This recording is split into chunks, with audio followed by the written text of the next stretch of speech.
students, we are reading chapter 9, reproduction in animals. So let's start from this topic, viviparous and oviparous animals. Okay, so what is viviparous and oviparous animal?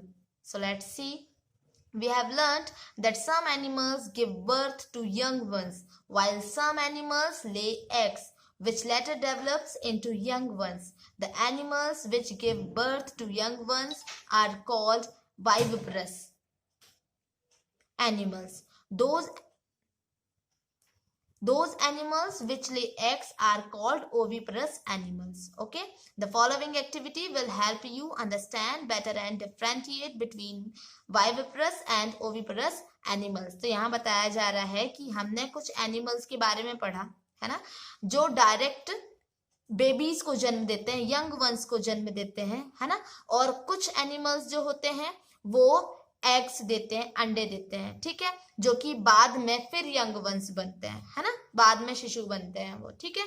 तो वो animals जो young ones को birth देते हैं, ठीक है, तो वो वाइविपरस कहलाते हैं, है ना, जो डायरेक्ट बच्चे देते हैं तो वो वाइविपरस कहलाते हैं, और वो एनिमल्स जो एग्स देते हैं, अंडे देते हैं, ठीक है, तो वो ओविपरस एनिमल्स कहलाते हैं, है ना। तो यहाँ एक एक्टिविटी दी हुई है जिससे हम ज्यादा अच्छे तरीके से समझ सकते हैं और डिफरेंस निकाल सकते हैं वाइविपरस और ओविपरस एनिमल्स के बीच में। सी, try to observe egg of the following organism: frog, lizard, butterfly or moth, hen and crow or any other bird.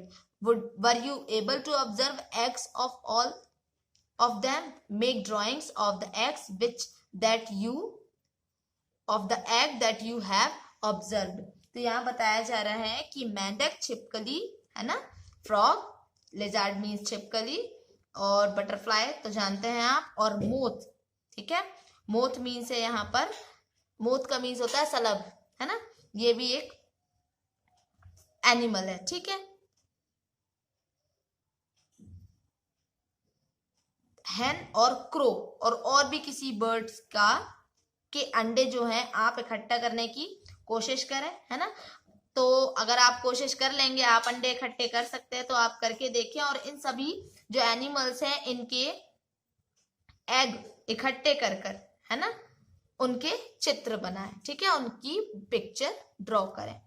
तो चलें अब यहाँ पर देखें, ये मैंने बताया अभी आप लोगों को, ठीक है, कि तो कुछ एनिमल्स के एग जो हैं, है ना, उनको इकट्ठा करना, ठीक है, वो बहुत आसान है, ठीक है। Are easy to observe because their mothers lay them outside their bodies. क्यों? क्योंकि उनकी जो मदर होती है वो बॉडी के बाहर अंडे देती है, ठीक है, तो उनके तो अपन इकट्ठे कर सकते हैं, लेकिन वो एनिमल्स, है ना, जिनके एग्स आप इकट्ठे नहीं कर सकते, for example cow, dog and cat, इनके अंडे आप इकट्ठे नहीं कर सकते हैं। वो क्यों? क्योंकि ये एग नहीं देते हैं, है ना, this is because they do not lay eggs, ठीक है। इसमें जो मदर होती है वो यंग वंस को बर्थ देती है, ठीक है। तो ये जो जैसे आप देख सकते हैं काउ, कैट एंड डॉग, तो ये वाइविपरस एनिमल्स कहलाते हैं जो डायरेक्ट बच्चों को जन्म देते हैं, ठीक है। तो अब आप आसानी से वाइविपरस और ओविपरस एनिमल्स के एग्जाम्पल्स दे सकते हैं, ठीक है, बता सकते हैं। Now young ones to adults, है ना, यंग वंस मतलब छोटे बच्चे से एक वयस्क एडल्ट कैसे बनते हैं, ठीक है, तो उसके बारे में यहाँ बताया जा रहा है। देखें कि जो द न्यू इंडिविजुअल्स होते हैं, है ना, the new individuals which are born और hatched from the eggs continue to grow till they become adults. In some animals, the young ones may look very different from the adults. Recall the life cycle of the silkworm, egg, larva or caterpillar. Pupa, फिर adult. Okay, you studied in class 7, frog is another such example. Okay, तो जैसे कि अब मैं अगर example देकर समझाऊं कि जब एक छोटा बच्चा जन्म लेता है ना, तो या तो फिर यहाँ पर और भी बताया गया कि एग से जब कोई यंग वन हैच होकर बाहर निकलता है, ठीक है, तो एडल्ट होने तक उनमें लगातार वृद्धि चलती रहती है ना। आपने छोटे बच्चे को देखा होगा, वो दिन ब दिन बढ़ता है और बढ़ते बढ़ते फिर बड़ा हो जाता है वो, ठीक है। तो वैसे ही वो कंटिन्यू ग्रो करते रहते हैं। कुछ एनिमल्स, कुछ यंग वन एनिमल्स जो होते हैं, है ना, वो एडल्ट से बिल्कुल डिफरेंट दिखाई पड़ते हैं। फॉर एग्जाम्पल, अगर आप सिल्क वॉर्म के जीवन चक्र को देखें, है ना, सिल्क वॉर्म के लाइफ साइकिल को देखें, तो देखें सबसे पहले वो एग होता है, फिर लार्वा में चेंज, लार्वा या कैटरपिलर में चेंज होता है, फिर प्यूपा और फिर एडल्ट होता है, ठीक है। तो इसके बारे में आपने क्लास 7th में पढ़ चुके होंगे, ठीक है।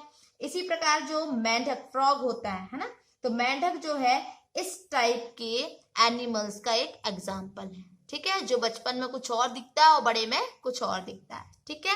फिर ऐसे ही ऑब्जर्व करें आप फ्रॉग के जो एग्स होते हैं, ठीक है, उसको ऑब्जर्व करेंगे कि मेंढक जो फ्रॉग होते हैं, फ्रॉग के एग्स में, एग्स जो होते हैं वो शुरू में, है ना, कुछ और होते हैं, बाद में कुछ और दिखते हैं। तो इनकी बहुत सारी स्टेजेस हैं, है ना, तो उसको आप देखें, ठीक है। देख सकते हैं आप 3 स्टेजेस यहाँ पर दिख रही हैं कि सबसे पहले क्या है, एग है, एग के बाद फिर टेडपोल, टेडपोल मीन्स यहाँ लार्वा, ठीक है, उसके बाद एडल्ट। ओके, तो क्या टेडपोल एडल्ट फ्रॉग में, फ्रॉग से डिफरेंट दिखाई देता है? सी, ये फ्रॉग का एग है, चलो एग तो समझ में आता है, पर अर्ली टेडपोल जब लार्वा बना, तो क्या आप इसको देखकर बता सकते हैं कि ये मेंढक ही बनेगा? आगे चलकर देख सकते हैं घास जैसा दिख रहा है। फिर लेट टेडपोल, फिर थोड़ा बड़ा बना, उसके बाद फिर जाकर एडल्ट फ्रॉग ऐसा बना। तो ये तो बिल्कुल भी आइडेंटिफाई नहीं हो रहा है। देखें यहाँ पर, इनको देखकर आप बता ही नहीं सकते हैं कि ये फ्रॉग बनेंगे आगे चल के, ठीक है, बिल्कुल नहीं समझ में आता। वैसे ही सिल्क वॉर्म, है ना, सिल्क वॉर्म की जो कैटरपिलर होती है या प्यूपा, है ना, तो वो एडल्ट सिल्क वॉर्म से बहुत डिफरेंट दिखाई देती है, ठीक है। तो वयस्क जो एडल्ट होते हैं उनमें पाए जाने वाले फीचर्स यंग वंस में नहीं दिखाई देते हैं, ठीक है। फिर टेडपोल या कैटरपिलर का बाद में फिर क्या होता होगा, है ना। तो फिर यहाँ एक दिया हुआ है, एग्जाम्पल की तरह ही दिया हुआ है, यहाँ पर देखें कि आपने एक ब्यूटीफुल, है ना, मोथ को कोकून से बाहर निकलते देखा होगा, ठीक है। तो जो कैटरपिलर होता है ना, टेडपोल जो होते हैं, कैटरपिलर, तो यहाँ टेडपोल के बारे में बताया जा रहा है कि टेडपोल जो है वो ट्रांसफॉर्म होकर किसमें, एडल्ट में चेंज हो जाता है ना, जो क्या लगा सकता है, छलांग लगा सकता है, जंप कर सकता है, स्विमिंग कर सकता है ना। और कुछ विशेष, कुछ स्पेशल डिफरेंस के साथ टेडपोल का एडल्ट में ट्रांसफॉर्मेशन, है ना, ट्रांसफॉर्मेशन या चेंज होना या ट्रांसफॉर्मेशन क्या कहलाता है, मेटामॉर्फोसिस कहलाता है, ठीक है। मेटामॉर्फोसिस मीन्स होता है कायांतरण, मतलब उनके शरीर का बदलना, है ना, मेटामॉर्फोसिस, ठीक है। तो जैसे जैसे हम बड़े होते हैं, ठीक है, तो हम शरीर से भी, शरीर में किस प्रकार के परिवर्तन देखते हैं, हम बॉडी में किस प्रकार के परिवर्तन देखते हैं। आप देखते होंगे कि हैंड्स भी बड़े हो जाते हैं, लेग्स भी बड़े हो जाते हैं, है ना, माउथ भी बड़ा हो जाता है। तो क्या आप सोचते हैं कि हमारा भी मेटामॉर्फोसिस होता होगा? तो ह्यूमन बीइंग्स में एक और क्वेश्चन है यहाँ पर कि ह्यूमन बीइंग्स में बर्थ के समय जो यंग वन होता है या बेबी होता है ना, उसमें भी एडल्ट्स के समान ही बॉडी पार्ट्स प्रेजेंट होते हैं? तो हाँ, होते हैं। जैसा इंसान बचपन में जब छोटा बच्चा होता है, छोटा बेबी होता है, उसके भी हैंड्स होते हैं, लेग्स होते हैं, माउथ होता है, नोज होता है, तो बड़े में भी वही चीजें रहती है ना। ठीक है, तो अब है नेक्स्ट हमारा टॉपिक असेक्सुअल रिप्रोडक्शन। ठीक है, तो इसके बारे में हम कल पढ़ेंगे।